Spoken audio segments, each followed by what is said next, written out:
Look, I love the intelligent conversations and thoughtful discussions that this season of The Orville has had, and it's been excellent so far. But Ed falling flat on his face while carrying bags made me laugh. I don't know what to tell you. Sometimes I like the lowbrow.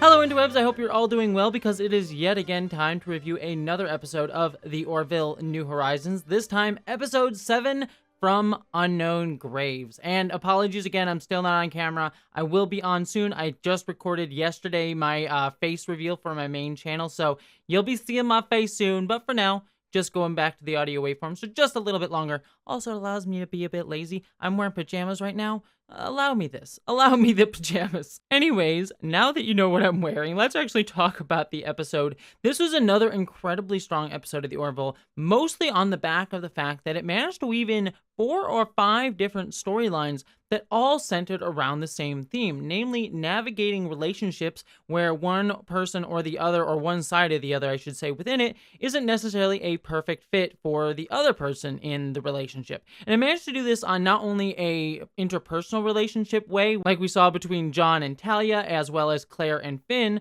but also on a societal way, where we saw between the Janus negotiations and the Union, as well as between the relationship between the Kaylon and their original builders, which you kind of got a backstory here, kind of showing us what we already knew, but using that as sort of a backbone for the themes of the episode, as well as adding in how these societal biases and relationships and how we sort of navigate different groups having relationships to each other reflect our own biases against us as individuals, like we see with the character of Burke working through her biases against Isaac for being a Kaylon in this episode. So just the fact that it managed to just weave all of these ideas in through the same theme and bring it out on the other end in a way that all felt like they resonated and bounced off of each other and intermingled with each other, both literally with characters crossing over, as well as just thematically and bouncing off of each other, I thought was really, really excellent. Just the complexity of this show this season has just been leaps and bounds one of the most impressive improvements that I've seen about it.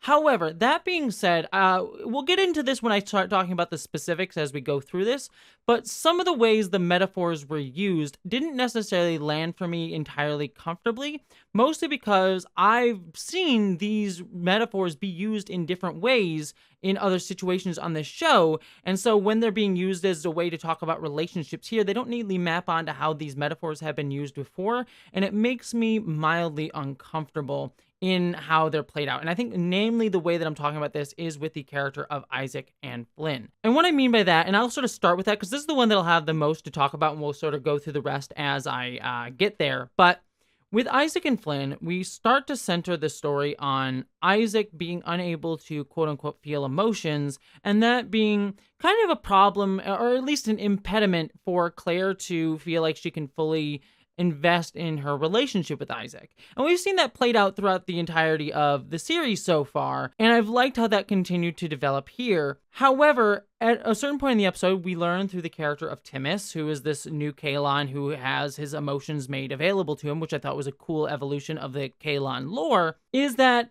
Isaac could have this procedure done to him as well.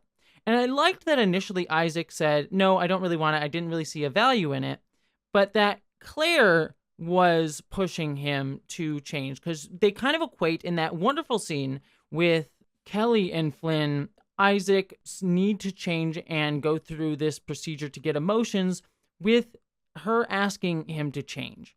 And I really did like that sentiment, that there are times in a relationship, if you're being healthy and mature with each other, that you should go to your partner and be like, this aspect of our relationship isn't working, and it's kind of harmful to me, and I just wanted to give you the chance to change. And to be fair, it is on that person to change or not, and it's on them whether they value the relationship enough to change, and if not, then it's sort of like, well, that's okay, but it just means that we're incompatible. And I think that is the adult mature thing for any relationship to do, whether you want to change for the person or not, and I think both choices are correct as long as you acknowledge and are open and honest with your partner within that. And if it needs to end, it needs to end. That's just how relationships go. However, my problem kind of becomes that this doesn't neatly necessarily map on to just asking your partner to change a little bit. She's literally asking him to kind of get a surgical intervention to change a core aspect of who he is. And I don't really feel comfortable with a character asking Isaac to literally get a surgical intervention to change his brain chemistry. Essentially, it doesn't neatly map on to the way that Isaac has been talked about and how we've dealt with emotions through this character. And it kind of makes me think a lot about the character of Data from the Next Generation, because Isaac is probably most akin to that character. They're not necessarily one for one. There are a lot of vast differences. But the thing with Data in the Next Generation is he also got an emotion chip. And my issue with the emotion chip in the Next Generation was Data always had emotions. He just felt emotions a different way. If you go back and watch The Next Generation, it's very clear that he does have some form of emotions, but that he goes about processing them very differently than a biological life form would. And so when he got the emotion chip, I thought it sort of took away a lot of his arc in sort of him coming to understand and appreciate his own humanity and his own version of humanity, for lack of a better word. And I thought it just took away a lot of what made Data in terms of his personal growth throughout that series by giving him this emotion chip. And while Isaac has definitely been depicted as much more quote-unquote emotionless than Data has been, I do feel that he has also been shown to have emotions. In fact, in this very episode, Flynn literally says that, some people would call what you just expressed to me love, by saying he would do whatever he wanted for her. And so to say that he's not good enough for her, and I like that at least Flynn expresses that. She says, like, it feels like me saying you're not good enough for me. I feel, and then to equate that though with like changing in a relationship, I think like isn't exactly a one-to-one, and makes me uncomfortable with her not really valuing Isaac. And the show doesn't really go about addressing that aspect of things, like her valuing Isaac as a whole person. And if he's not enough for her, that's fine as he is, but I don't really feel comfortable with her asking him to literally change his brain chemistry.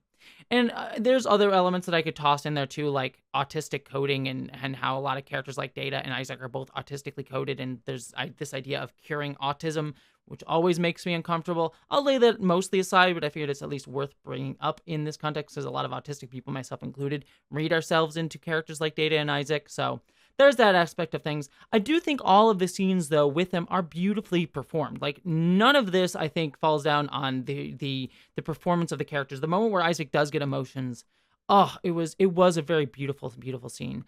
And if we just think about this episode through this lens of relationships that the show wants us to look at it through, I think it works really well. But I don't think it maps on neatly one-to-one, especially when the episode returns to the fact that Isaac's not going to change because the surgery didn't take. And it sort of reaffirms that surgical intervention metaphor on it. If he had changed for her and it had stuck, then maybe the metaphor would work a little bit better for me. But the fact that he goes back, it ultimately reinforces what I have as a problem with the episode. So that's probably my biggest concern with this episode. Not that it's bad in and of itself, but I do think the metaphor just gets mixed, especially with how this character's been portrayed so far. Let me move on, because I do want to talk about other stuff, even though I'm going to spend most of my review talking about that. I loved the stuff with John and Talia. I thought that it was very funny how when they had sex, he just kept breaking things. Every single time, though, that they got to that shot and I heard something crunch, I'm like, oh God, please don't let it be his dick. I really kept thinking that every damn time. I'm surprised they didn't go for that. Maybe it was a bit too horrific. But I just kept thinking that he broke his dick, which is an actual thing that can happen. I was glad it didn't go that route, let's just say. But I did like that there was a very mature conversation between the two of them where John sort of says, look, I want to be with you. And I know this is the thing, but we can work through it. And John's sort of struggling with it and ultimately realizing that he can't be compatible with her because it's just not working. And that is, sadly, a truth that does happen. Sometimes relationships don't work because of sexual incompatibility. Emotional, romantic compatibility is there, but sexual compatibility doesn't work. I have asexual friends who they were with partners that wanted to, I should say sex repulsed or sex negative asexual folks who didn't want to be with a partner who ultimately loved them, but wanted to have a more sexual relationship. And sadly, that just led to the end of things. And that's, again, it's understandable. It sucks, but it is a mature understanding of how relationships work. And so I thought that they did this pretty humorously. John at the end having his teeth fall out, I thought was a bit far, but I thought was kind of funny. And it also reminded me of Worf and Jadzia from Deep Space Nine constantly hurting themselves while having sex. But in that situation, at least it seemed more consensual and a lot more fun for both of them than it was for John. So I did think that whole sequence of events was just really, really good. I loved seeing all of that. Another section of this that I had a little bit more discomfort with until a certain part of the episode, in which case I started to really like it, was the Janus being a matriarchal society. Because this reminded me very much of the episode, again, I keep equating this to Next Generation, but it's just there as a handy metaphor, considering the show is evoking that, of the episode of Next Generation called Angel One, which is an episode where we also encountered a matriarchal society. And my problem with that episode was it was very much just doing but what if men face sexism, and didn't really have any more to say than like sexism bad because now men experience it and now we know what women feel like. And it just kind of felt reductive and not really dealing with a lot of the intricacies of that. Here, I felt the same exact way, and the Janus's society felt very similar.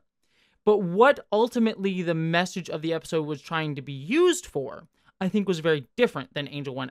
That's where I started to like this. Now, all of the stuff, I did think there was some funny bits with the Janus, like Ed tripping with the bags. I thought that was hysterical. I know it's lowbrow humor, but it did make me laugh a lot. I also love the fact that Bortus was judging the Janus society, which is hysterical considering Machlin's society. So that was just a good little bit as well. But I thought all that stuff was good. And I did like seeing that some of the boys being pushed out of engineering thought it was bullshit. You got Norm Macdonald being like, hey, this is fucking bullshit. And rightfully so. It is discriminatory against men. And I was like, I'm uncomfortable with all of this. And I'm also uncomfortable with the fact that they're kind of lying to this culture about who they are, and not being, number one, able to stick up for their values, but also kind of lying to them in order to curry favor, which is something that is eventually called out by the Janus when Kelly does stand up for Ed in that one moment. And I did like that scene where she's like, okay, I'm going to stand up for my values and our cultural values and how it's directly against what they believe, and I think that was the right thing to do, and I like that it causes them to almost lose the alliance. And honestly, I would have almost preferred that would have cost them, because they did lie to curry favor, and I do think that is wrong. Ultimately, they should have stood up for values, especially when it's something so core to believing in equality. And one thing that I wish the episode had focused in a little bit more on was how they need this alliance to fight the Kaylons. It is brought up, and I don't mind the show being like, look, we need to make alliances with people because we're in a war, and sometimes the people we have to ally ourselves with don't work. That kind of came up in A Tale of Two Topas, and I think it worked better there, how the Union needs the Mochlins and how that sort of led to a individual being allowed to be discriminated against in that situation with Topa. Here, it's less of a centering. And while I like Ed and Kelly's solution where they find a societal common ground with, Ed still seeing value in Kelly, it doesn't ring as strong thematically as it, I think, could have. Ultimately, I think it would have been just much stronger if they didn't get this alliance. So I thought that didn't work as well for me, but the ultimate idea that the Janus being upset at them, I think worked really, really well in that aspect. The final storyline, though, that I thought also worked really, really well for me was kind of Timus and Burke, as well as us getting the backstory on the Kaylons. I did like seeing the Kaylon backstory here. The way it was weaved throughout the episode, I thought was nice, but it's sort of like, oh, this is kind of a standard story. I mean, we already kind of knew this information, and it kind of feels very Terminator, very Matrix. Oh, the machines rise up against us. Nothing particularly new. But what made it work and what ultimately sold me was when we get the scene with Burke talking to Timus and Burke starting to realize what the Kaylons had to go through when they were slaves and tortured. And the whole line about how I think the professor says, masters find the helplessness of their slaves repulsive, even though they're the cause of it. This victim-blaming mindset saying like, oh, if they were stronger, even though they're the cause of that helplessness, is a very real thing and dynamic in sort of slavery. One thing that I will point out, though, that I liked with seeing the Kaylon backstory was that we learned that it wasn't just like, oh, we don't value AI life forms, but there actually was a financial incentive to do so, that we see this sort of capitalist head of the company coming in and saying like, well, we're going to earn a profit, so put in these pain receptors. And I really liked how it showcased how slavery often has capitalist reasons, or at least economic reasons underpinning it. We saw that with actual slavery in the United States. It all came out of the triangle trade and things like that. and colonization. So there is capitalist and monetary reasons to try to enslave people and do these sort of things and talk about ethics. And there was even a snide little reference to Trump there. We said, look at who they elected because the people will buy anything. So I actually really liked that small little scene. It was a very simplified and quick scene, but one that I thought showcased the dynamics of slavery quite well. So I thought that being called out was really interesting and allowing Burke to oversee her black and white thinking of Isaac. And I understand still having angered Isaac, considering Isaac was the one that helped cause a lot of the things that the genocide attempt that the Union went through. But I like Burke being able to kind of see through a little bit of her biases that she's had and kind of work through that with Isaac. And I like Isaac, again, showing that he does have emotions by letting her work with him. Again, a subtle showing that Isaac does indeed have emotions, which is kind of goes back to my problems with the earlier scene, because he clearly cares about Burke and Claire, regardless of the fact that he doesn't like feel emotions in the way that we necessarily think of them as. So all of this, I think, really worked and was really powerful for me. So overall, to wrap up my thoughts on this episode, I think this one was very strong. I loved that it was wrestling with a lot of complex topics all on the same theme. And while some of them did not work for me, namely not the ending of the Janus plotline as well as the Isaac stuff, I do appreciate what it was doing. I'm not like overtly offended by any of it. I just think it's really complicated and kind of touches upon a lot of complex ways that these metaphors that the show is grappling with are being used for. And I kind of appreciate that. I appreciate that the show is dealing with these complex topics in really interesting ways that allow for a lot of discussion, whether I ultimately always agree with them or not. That's why I love art. I love art not because it always agrees with me or I get it perfect, but because it allows for these interesting conversations around them. And certainly the Orville has led me to do, as of this recording, I probably editing it down, but for me, 19 minutes of discussion. So yeah, it's a good episode, and I'm really loving this season of The Orville. So that's my thoughts on this episode. What did you think of it? I'd love your thoughts on it. Sadly, no Star Trek Strange New Worlds this week, but we did get an announcement today that Lower Decks is coming back in August, so get ready for that. I am very excited for Lower Decks to return, my favorite modern Star Trek show. I'm sorry, Strange New Worlds, I love you too. But we'll get to that very soon. But until then, I love you all and hope you all live long and prosper.